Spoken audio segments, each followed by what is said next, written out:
Hello，我係90位導演阿 Man， 歡迎嚟到每月回顧系列。喺呢一個系列，我哋會同大家分享今個月做過嘅 project， 睇下我哋點樣完成每一個嘅項目。完成嘅作品，我哋亦都會放翻影片嘅資訊欄，可以俾大家參考。中意嘅話，歡迎 follow 我哋嘅 Instagram，subscribe 我哋嘅 YouTube channel。事不宜遲，我哋即刻開始我哋嘅6月份精彩回顧。嚟到6月份，好想同大家分享一個好有挑戰性嘅 project。呢一個係一個關於一個鼓勵青年嘅一個宣傳片。喺2年前，客戶曾經揾過我哋合作。咁上一次我係自編自導，自己揸埋機，自己拍，自己剪埋嘅。咁今次我哋多咗好多同事嘅幫手，所以希望今次會做得更加好。上一個月提到我喺度寫緊劇本，咁喺呢一個活動嘅 poster 揾到靈感，希望用呢個鎢絲燈泡去做一個裝飾。想製造一個場景係佢哋置身喺呢一堆燈泡入邊，希望用燈泡光暗嘅變化去借喻佢哋生活上遇到嘅挫折。喺 Day One 嘅拍攝非常之順利，因為喺拍攝過程中，演員有一啲比較情緒低落嘅部分，我需要引導佢哋，而佢哋亦都抒發咗佢哋嘅情緒，所以喺呢一個拍攝嘅過程我都非常之深刻。嚟到 Day 2係一個好大嘅挑戰，因為我喺劇本嘅中後段係講一班年青人追尋日出，揾到屬於自己心中嘅光。咁我哋睇景嘅時候已經有4個人一齊出去睇景啦，包括有拍攝嘅 Mark 啦，同埋阿 John 啦，有製片嘅阿 Wing 啦，同埋我去負責構思呢個故事嘅。最後我哋揀咗一段山路去到山頂進行拍攝，但係由於學生唔能夠喺凌晨去到日出嘅時間進行拍攝，只能夠喺下晝去到黃昏嘅時間進行拍攝。而且我哋遇到同2年前一樣嘅情況啊，就係因為6月份嘅天氣非常之唔穩定。2年前呢一個 project 就係因為咁樣，全部改晒 studio 嘅拍攝。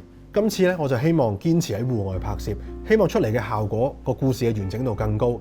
咁同客戶嘅商量之後啦，佢哋亦都好好啦，咁可以俾我延期去改期去進行拍攝嘅。所以我同團隊各位嘅成員緊密開會，我哋製作咗一份關於拍攝嘅 rundown。咁呢一個 rundown 嘅難度在於我哋需要將整個劇情倒轉去拍攝，我哋先拍攝結局，再慢慢拍攝翻去中段。而且我哋每一個拍攝時間非常有限，因為我哋喺晏晝至到日落嘅時間先至可以扮到最似凌晨。所以我哋喺每一 take 嘅時間幾乎只有15分鐘左右，我哋就要得到一個 good take 啦。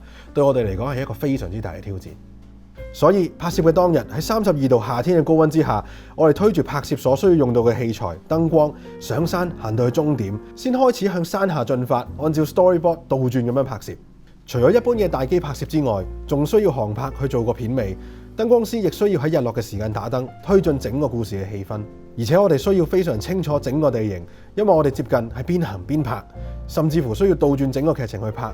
所以無論當時我同演員交代嘅情緒，同埋我哋嘅拍攝團隊，都要事先非常清楚了解劇情嘅光暗處理，而且唔可以有錯誤，先至有機會可以順利完成。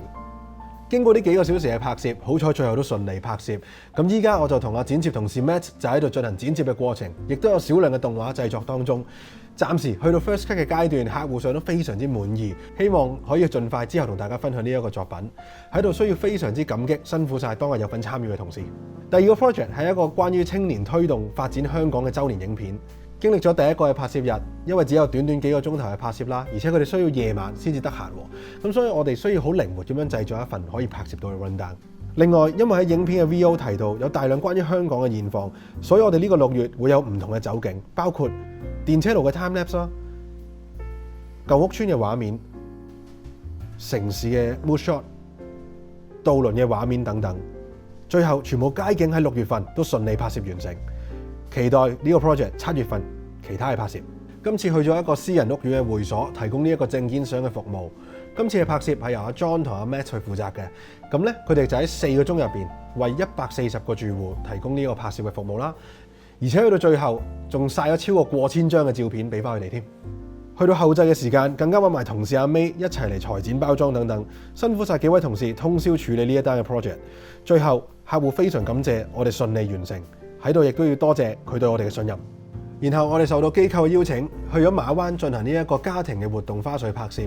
首先有去過馬灣嘅朋友都知道，入去係有啲交通嘅複雜嘅情況㗎，只可以搭的士或者其他指定嘅車輛先入到去嘅。咁今次我哋嘅拍攝呢，亦都有4位嘅同事參與，係2P 2V，即係話2個影相2個拍片。咁我哋第一個景點就係馬灣1868啦。嚟到馬灣1868，同樣地都係30幾度戶外高溫進行拍攝，因為戶外嘅場地非常之大。而且亦都有好多其他外來人士參觀。我哋嘅任務係需要幫機構19個家庭進行拍攝，所以我哋透過 intercom 互相提示俾大家識別邊一個嘅家庭係需要拍攝，同埋喺咁大嘅場地揾翻咁多嘅家庭協助大家安排大合照嘅環節。最後就係拍攝佢哋參觀挪亞方舟同埋一啲訪問嘅拍攝。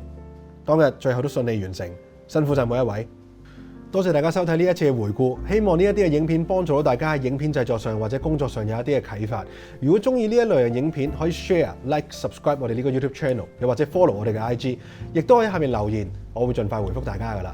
好啦，去到7月份，我哋會有更多新嘅 project 同大家分享，到時再見。